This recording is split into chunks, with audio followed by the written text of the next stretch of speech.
तो दोस्तों आज की कहानी मुंबई की है और ये कहानी है साल 2015 की। दोस्तों मुंबई की चेंबूर कॉलोनी में हनुमान मंदिर के पास ओल्ड बैरिक बिल्डिंग में फर्स्ट फ्लोर पर एक कमरा मंजू वर्मा रहने के लिए किराए पे लेती है। वैसे तो मूल रूप से मंजू वर्मा रहने वाली थी राजस्थान के जयपुर की, लेकिन इसके पिता रोहिताज वर्मा खेती किसानी किया करते थे और मेहनत मजदूरी किया करते थे। अपनी मेहनत मजदूरी और खेती किसानी से रोहिताज वर्मा दो वक्त की रोटी परिवार में बड़ी मुश्किल से जुटा पाते थे। लेकिन जब मंजू वर्मा जवान होती है तो वो ये सोचती है क्यों ना ऐसी परिस्थिति में पिता का थोड़ा साथ दिया जाए और हाथ बटाया जाए। लिहाजा वह मुंबई जाने का फैसला करती है। मुंबई में पहले से ही मंजू वर्मा की बुआ की लड़की सजनी रहा करती थी। लिहाजा जब वह अपने घर में जिक्र करती है मुंबई जाने का तो उसे मंजूरी भी परिवार की तरफ से आसानी से मिल जाती है। उसके बाद मंजू वर्मा चली जाती है मुंबई और उसके रहने का और रुकने का तो ठिया बन जाता है, क्योंकि उसकी बुआ की लड़की सजनी पहले से ही मुंबई में रह रही थी, इसीलिए उसके रुकने और रहने का ठिया बन जाता है। लेकिन अब मुंबई में काम ढूंढ पाना बहुत कड़वी बात थी। लिहाजा मंजू वर्मा जो है लंबे समय तक मुंबई में काम तलाश करती है और नौकरी ढूंढती है, अच्छी जॉब ढूंढती है।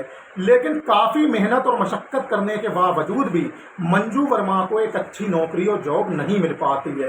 लिहाजा आखिर में मंजू वर्मा हटती है और बेयर बार की तरफ रुख कर देती है। आपको बता दें कि चेंबूर के पदक बेयर बार में उसे बारमेट की नौकरी मिल जाती है, क्योंकि बेयर बार में वैसे भी खूबसूरत नौजवान लड़कियों की ज़रूरत हर वक्त रहती है।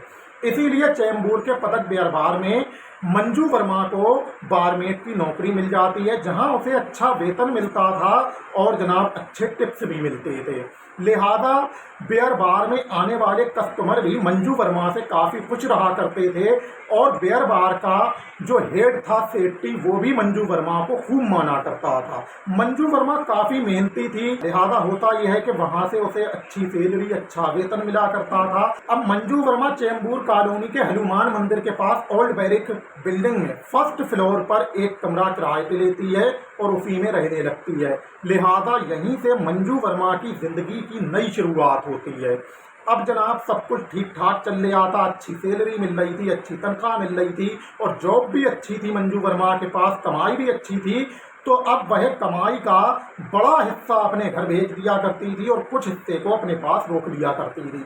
कुछ समय बीतता है कि मंजू वर्मा अपने छोटे भाई राहुल को भी मुंबई बुला लेती है और उसकी अच्छी पढ़ाई लिखाई के लिए अंग्रेजी स्कूल में उसका एडमिशन कराती है और स्कूल के ही हॉस्टल में उसके रुकने का इंतजाम भी कर देती है।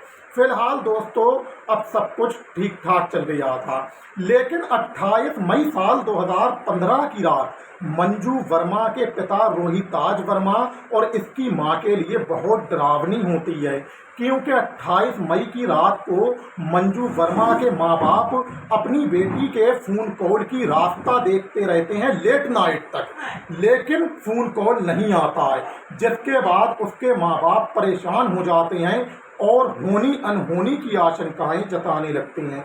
लिहाजा मंजू वर्मा के माँ बाप उसके मोबाइल फ़ोन पे कॉल किए जाते हैं, लेकिन मंजू वर्मा का फ़ोन बंद जाता है। अब होता यह है कि एक रात 2 दिन बीत जाते हैं और मंजू वर्मा के माँ बाप परेशान होते हैं, लेकिन मंजू वर्मा से संपर्क नहीं हो पाता है। इन एक रात और 2 दिनों के बीतने में मंजू वर्मा के माँ बाप ने 50 से ज़्यादा बार अपनी बेटी मंजू वर्मा के मोबाइल फ़ोन पे कॉल की थी, लेकिन हर बार उनके हाथ सिर्फ और सिर्फ निराशा ही लगी। लिहाजा होता यह है कि अब फौरन ही मंजू वर्मा के पिता रोहिताज वर्मा मुंबई में रह रही अपनी बहन की बेटी सजनी के पास फ़ोन कॉल करते हैं और हेल्प मांगते हैं। फौरन ही सजनी चेंबूर कॉलोनी में हनुमान मंदिर के पास मौजूद ओल्ड बैरिक बिल्डिंग के फर्स्ट फ्लोर पे सीधी जाती है मंजू वर्मा के कमरे तक और कमरा देखती है तो कमरे में बाहर से ताला लगा हुआ था। आसपास के पड़ोसियों से जब सजनी बातचीत करती है तो पड़ोसी बताते हैं कि मंजू वर्मा के कमरे में तकरीबन 1 हफ्ते से ताला लगा हुआ है और मंजू वर्मा किसी को नजर नहीं आई है। लिहाजा फौरन ही सजनी जो है अपने मामा रोहिताज वर्मा को इस बात की सूचना देती है। जिसके बाद परेशान मंजू वर्मा के मां बाप खुद ही मुंबई जाने का फैसला कर लेते हैं और 7 जून 2015 की सुबह तकरीबन 8 बजे यह जयपुर के रेलवे स्टेशन से सुपरफास्ट ट्रेन पकड़ते हैं और मुंबई के मुंबई सेंट्रल रेलवे स्टेशन पहुंच जाते हैं। जब यह मुंबई सेंट्रल रेलवे स्टेशन पहुंचते हैं मंजू के माँ बाप और एक भाई, तो मुंबई सेंट्रल रेलवे स्टेशन से मंजू के पिता फौरन ही अपनी भांजी सजनी के पास फोन कॉल करते हैं और मंजू के कमरे पर पहुंचने को कहते हैं। सजनी फौरन ही निकल पड़ती है मंजू के कमरे के लिए। इधर मुंबई सेंट्रल रेलवे स्टेशन से टैक्सी पकड़ते हैं सजनी के माँ बाप और एक भाई और रवाना होते हैं टैक्सी से कहाँ, चेंबूर कॉलोनी हनुमान मंदिर के पास मौजूद ओल्ड बैरिक बिल्डिंग के लिए। लिहाजा ये पहुंचते हैं जब ओल्ड बैरिक बिल्डिंग पे तो देखते हैं कि मंजू के कमरे के पास पहले से ही सजनी मौजूद है और कुछ पड़ोसी भी मौजूद हैं। जब मंजू वर्मा के माँ बाप और भाई पहुंचते हैं तो पड़ोसी देखते हैं कि मंजू वर्मा के माँ बाप और एक भाई आया है, तो पड़ोसी समझते हैं कि ज़रूर मामला कुछ गंभीर है। पड़ोसी इकट्ठा हो जाते हैं। उसके बाद होता यह है कि मंजू वर्मा के माँ बाप को मंजू वर्मा के कमरे के गेट पर हल्की हल्की दुर्गंध महसूस होती है। जब दुर्गंध लगती है तो मंजू वर्मा के माँ बाप का होनी अनहोनी का जो शक था अब वह यकीन में बदलने लगता है। फौरन ही संतोषी माता मंदिर के पास रहने वाले चाबियों वाले को बुलाया जाता है मंजू के माँ बाप द्वारा, लेकिन चाबियों वाला आने से मना कर देता है क्योंकि घर का मेन मालिक मौजूद नहीं था। लिहाजा होता यह है कि मंजू वर्मा के माँ बाप अब फौरन ही कंट्रोल रूम में फोन कॉल करके सूचना देते हैं, जिसके बाद कंट्रोल रूम फौरन ही चेंबूर पुलिस स्टेशन के सीनियर इंस्पेक्टर ज्ञानेश देवले को सूचना देता है। जिसके बाद ज्ञानेश देवले जो है वो फौरन ही इस मामले को गंभीरता से लेते हैं और ड्यूटी पर मौजूद सिपाहियों से मामले को दर्ज करने के लिए कहते हैं।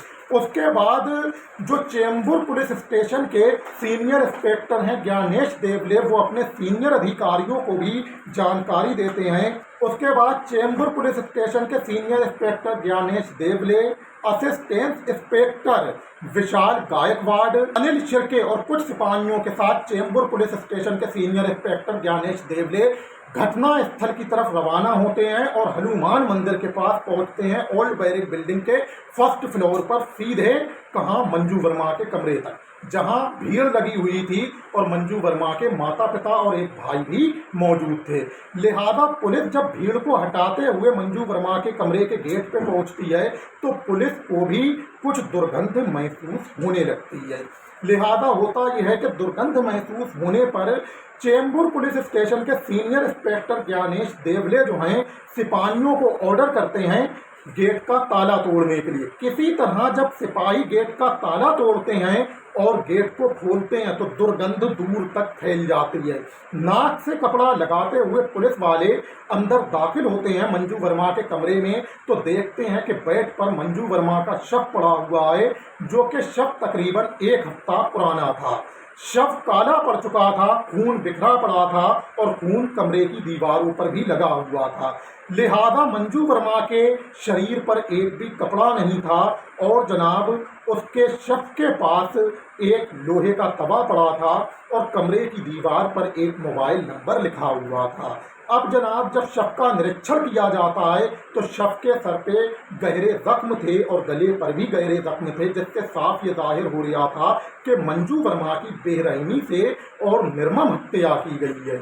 लिहाजा अभी चेंबूर पुलिस स्टेशन की जो पुलिस है वो जांच पड़ताल कर ही रही थी कि कंट्रोल रूम की तरफ से सूचना मिलने पर परिमंडल 6 के पुलिस उपायुक्त संग्राम निशानवाल सिंह और सहायक पुलिस उपायुक्त भीमदेव राठौर भी कुछ पत्रकार और फोटोग्राफरों के साथ वहां पहुंचते हैं और फिर चेंबूर पुलिस स्टेशन की पुलिस के साथ मिलकर वह भी जांच पड़ताल करते हैं। वह भी देखते हैं कि मंजू वर्मा के शरीर पे एक भी कपड़ा नहीं है, शव के सर पे गहरे जख्म हैं और जनाब गले पर भी गहरे जख्म हैं। उन्हें भी ये लगता है कि निर्मम हत्या की गई है।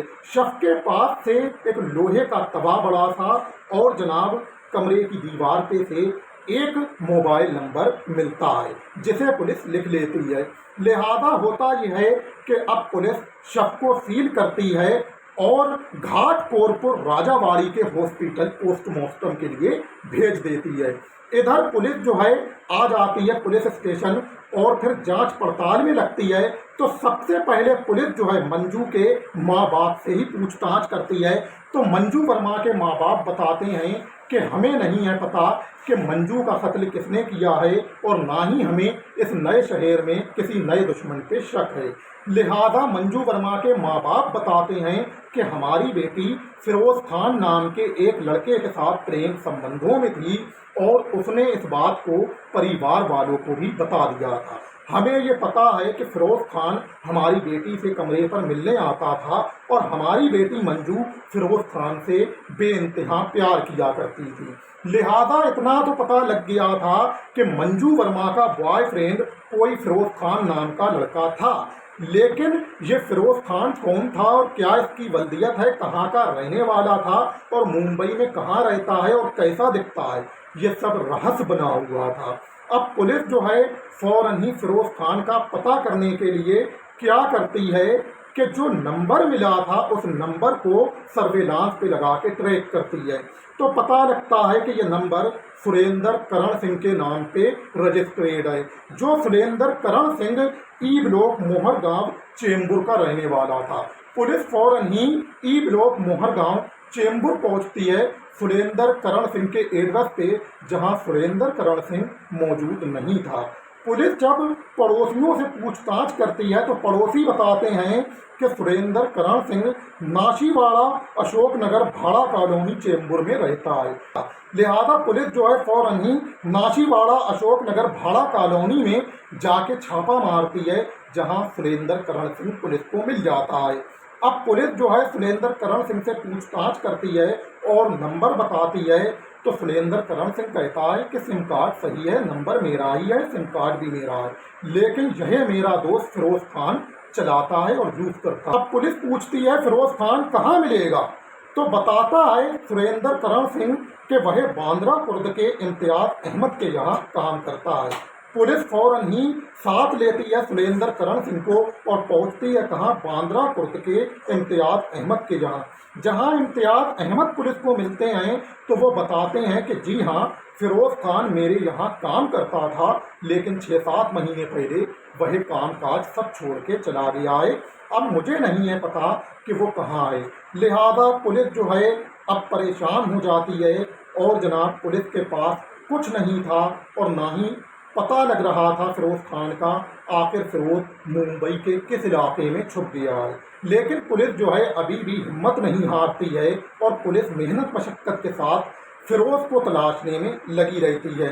अब हत्या के तकरीबन 1 माह बीत जाने के बाद भी पुलिस फिरोज खान की तलाश जारी रखती है। तभी 28 जून 2015 की दोपहर एक मुखबिर पुलिस को गुप्त सूचना देता है कि जिस फिरोज खान को पुलिस तलाश रही है और पता कर रही है वह साड़े नगर के जायसवाल राशन की दुकान के पास किसी मकान में छुपा हुआ है। पुलिस जो है फौरन ही साड़े नगर जायसवाल राशन की दुकान के आसपास मौजूद मकानों में छापा मारती है और वहां से पुलिस फिरोज खान को गिरफ्तार कर लेती है।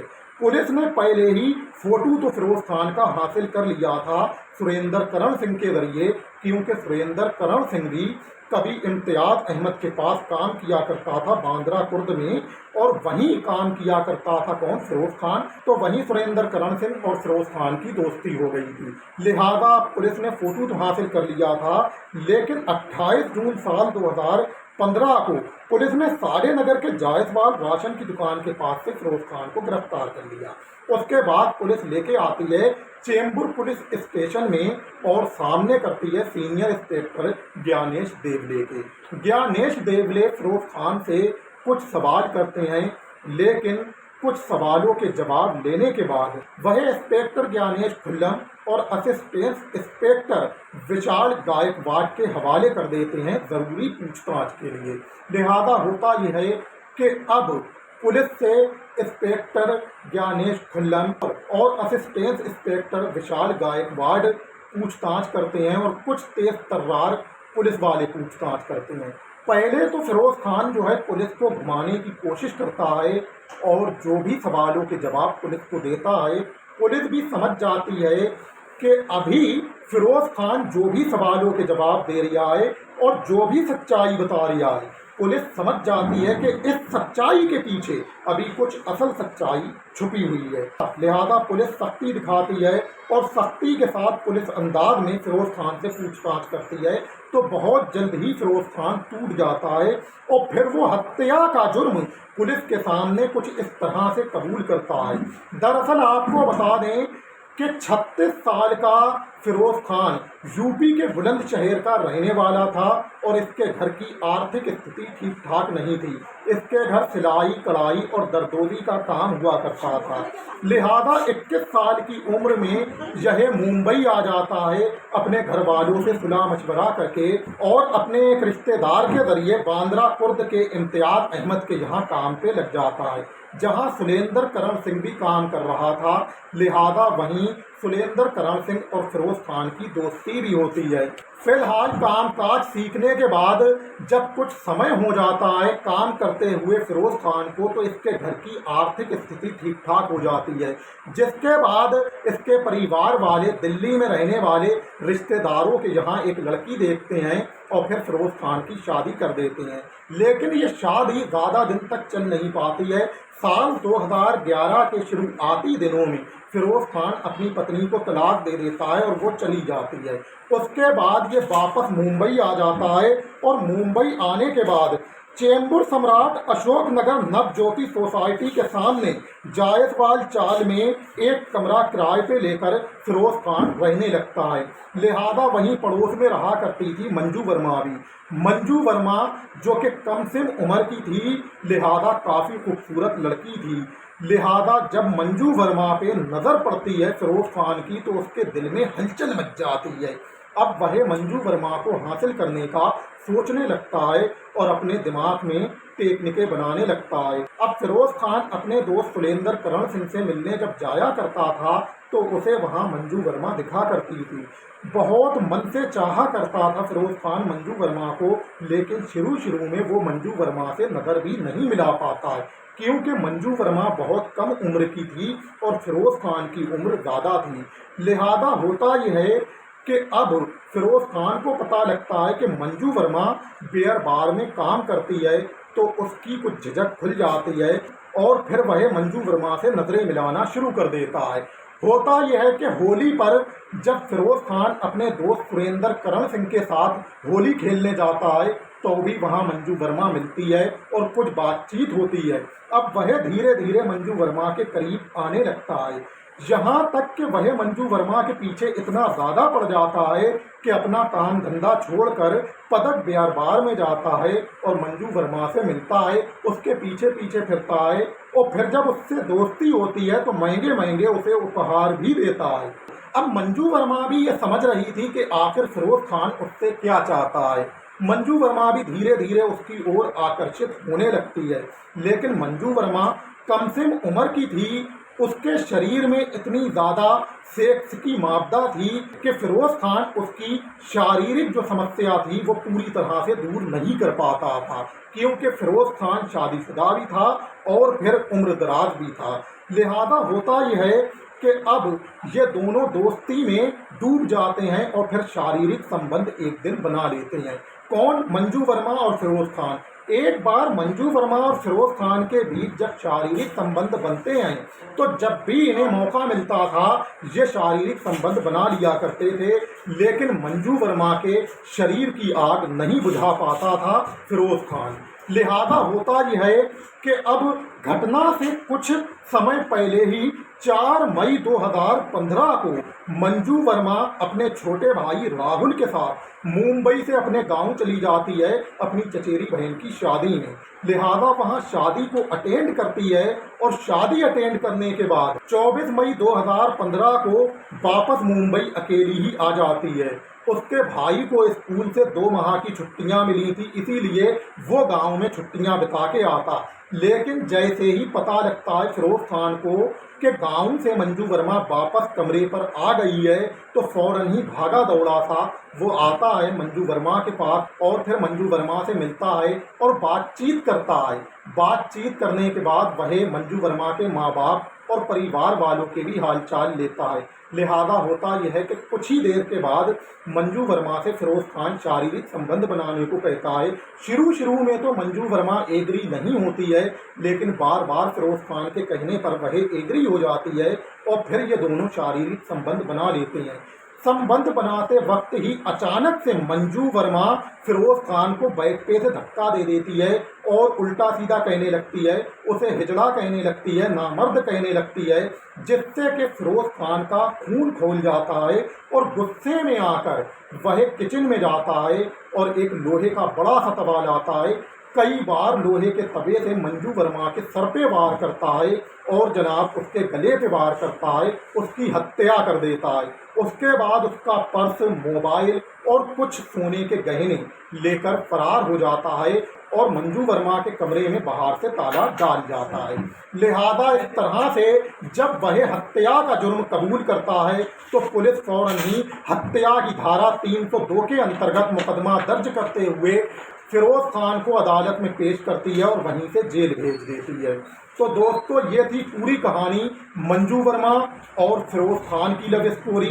अदालत में ट्रायल चलने लगता है फिरोज खान पे और पूरी कहानी आपके सामने मंजू वर्मा और फिरोज की रख चुका हूँ। दोस्तों, कहानी अच्छी लगी हो तो लाइक करना, सब्सक्राइब करना, हो सके तो दोस्तों में शेयर भी कर देना। फिलहाल अब आप लोग ये सोच रहे होंगे कि आखिर कहानी सुनकर हमारा क्या फायदा हुआ, तो आपको बता दूं कि सच्ची घटनाओं की कहानियां गुलजार खान यूट्यूब चैनल के माध्यम से जो आप लोगों के सामने लेकर आता हूं, वो इसलिए लेकर आता हूं कि आप लोग गुलजार खान यूट्यूब चैनल के माध्यम से सच्ची घटनाओं की कहानियां सुनो और फिर क्राइम से 2 कदम दूर रहो। पढ़ो लिखो, अच्छे इंसान बनो, इंजीनियर बनो, डॉक्टर बनो, साइंटिस्ट बनो और साइंटिस्ट बन के अपने प्यारे देश भारत के लिए अच्छी अच्छी मिसाइलें बनाओ, अच्छे अच्छे फाइटर जेट बनाओ, अच्छे अच्छे डिफेंस सिस्टम बनाओ, ताकि हमारा प्यारा देश भारत आगे चल के चीन जैसे खतरनाक दुश्मन का सामना कर सके। यही गुलजार खान यूट्यूब चैनल के माध्यम से देश के नौजवानों को सच्ची घटनाओं कहानियां सुनाने का मतलब है और यही गुलजार खान यूट्यूब चैनल की देश के नौजवानों को सीख है और यही गुलजार खान यूट्यूब चैनल की देश के नौजवानों को हिदायत। प्यारे दोस्तों, अगले ब्लॉग में बहुत जल्द ही आप लोगों से मिलूंगा इंशाअल्लाह। जब तक के लिए मुझे दीजिए इजाजत। खुश आमदीद।